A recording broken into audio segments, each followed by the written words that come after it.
Bueno, pues entonces saben todos, yo creo que aquí todo el mundo conoce ya la clave. Lo ideal es que esto sea un coloquio, siempre lo repetimos, siempre lo repito, y que ustedes se interpelen, que conversen lo más tranquila y holgadamente posible. Yo iba a hacerle una pregunta solo de iniciación, la misma que le he hecho a varios de sus interlocutores de esta noche, que es sencillamente, ¿cómo conoció usted a José Antonio? ¿Quién era usted?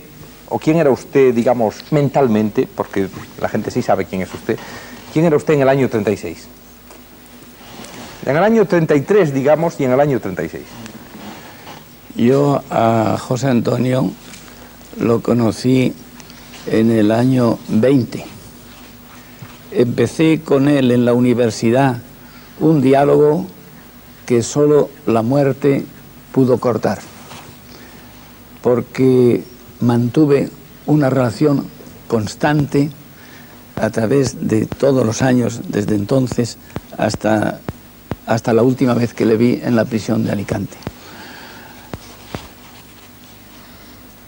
Y juntos estudiamos la carrera. Digo estudiamos la carrera en lugar de decir que asistimos juntos a la universidad, como hicimos y nos sentábamos en los mismos bancos del viejo caserón de San Bernardo, porque en realidad donde estudiábamos era en la biblioteca del Ateneo por las tardes. Luego juntos empezamos a ejercer la profesión de abogado con gran ilusión por parte de los dos. Juntos fuimos diputados a Cortes en los años de la República. De manera que cuando llega el año 33, nuestra relación es ya una relación antigua, incluso y una relación tan sincera, tan amistosa. Olvidaba, y añadiré entre paréntesis, que juntos también fuimos con alguna frecuencia a ver a Raquel Meyer, a la que admirábamos mucho los dos.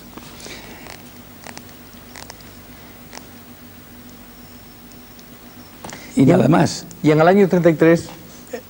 En el año 33 nosotros nos conocimos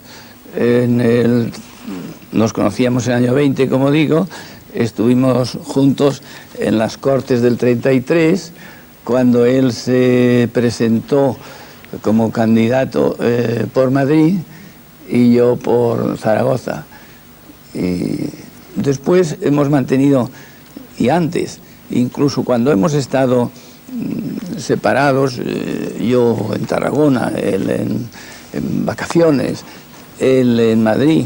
Recuerdo que cuando don Miguel Primo Rivera, el general, dio el golpe de Estado, el 13 de septiembre del 23, entonces en la universidad, él como yo, como la mayor parte de los jóvenes, éramos liberales y muy entusiastas del derecho y partidarios de la lucha por el derecho. A mí me produjo una extraña impresión del golpe de Estado y yo le escribí en algún sitio, esto lo he recordado o lo estoy recordando en estas notas, yo le escribí desde Tarragona, donde me encontraba pasando vacaciones con mi padre, le escribí con motivo de la noticia del golpe de Estado de su padre, le escribí una carta bastante impertinente, que esa carta puede estar, se habrán incautado de papeles suyos y posiblemente esa carta exista. Una carta bastante impertinente por esta razón de la postura de entusiastas, defensores del orden jurídico que éramos los dos en la universidad. Y por cierto que él me contestó con una carta llena de tacto, de inteligencia y de bondad. Y repito, es una relación que no se interrumpió nunca. La última vez que le he visto ha sido en la cárcel de Alicante. Bien, pues a partir de este momento lo ideal es que ustedes se interpelen mutuamente, etcétera. Parece que alguno quiere hablar. Yo iba a introducir rápidamente como abogado del diablo a quien era ajeno al mundo de José Antonio en aquel momento, lógicamente.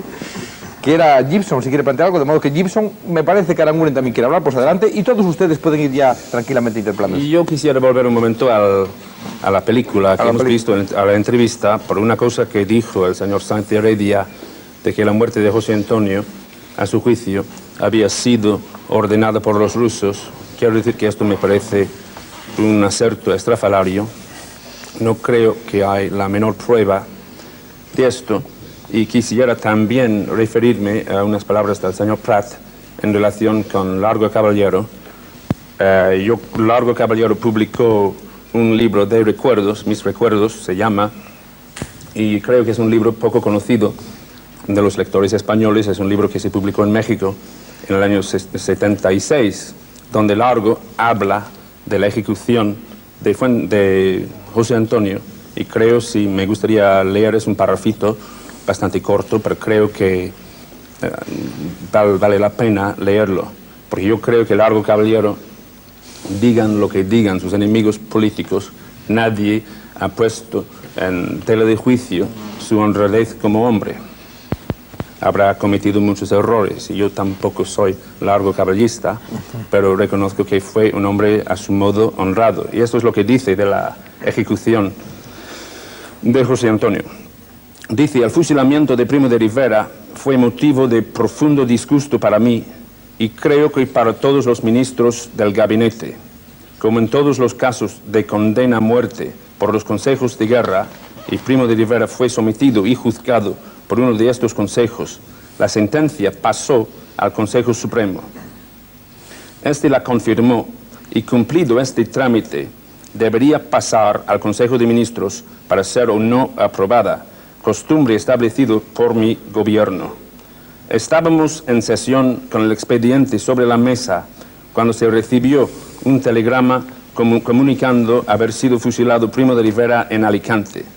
El Consejo no quiso tratar una cosa ya ejecutada, y yo me negué a firmar el enterado para no legalizar un hecho realizado a falta de un trámite impuesto por mí, a fin de evitar fusilamientos ejecutados por la pasión política.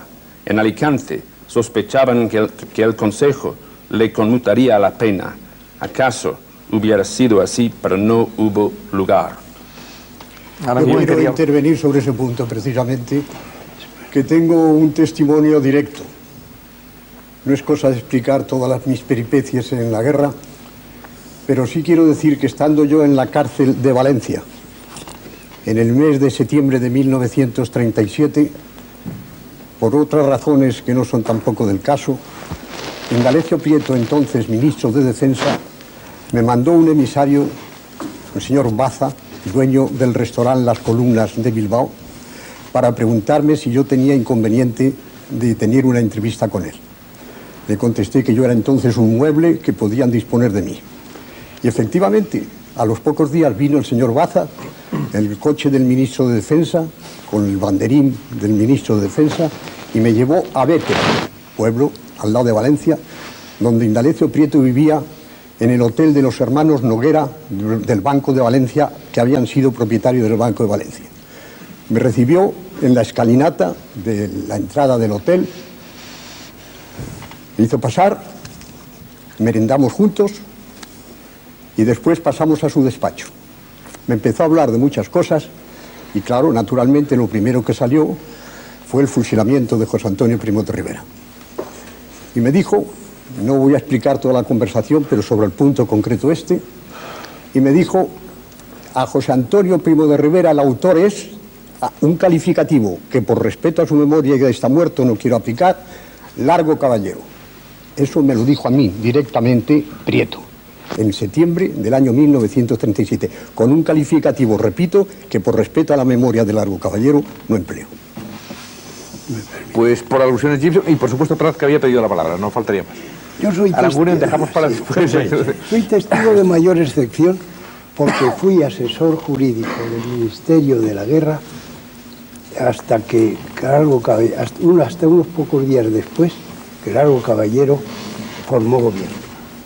Contra lo que ha dicho el señor Gibson, Largo Caballero se equivoca al pensar que fue costumbre instaurada por él no ejecutar sentencias dictadas legalmente sin el enterado del gobierno.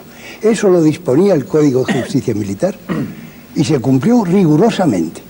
Se cumplió con el caso de los generales Godet, el general Godet en Barcelona y en algún otro caso. En cuanto a la ejecución, no fue ejecución, fue una muerte ilegal, la de José Antonio Primo de Rivera. Yo hablé con Largo Caballero como ministro y yo como asesor, le dije lo que había ocurrido y me dijo, el gobierno no puede dar el enterado a una cosa que se ha hecho sin su conocimiento. Y los papeles se los llevé con toda la documentación correspondiente. Y como cosa curiosa, era el único que usaba balduque.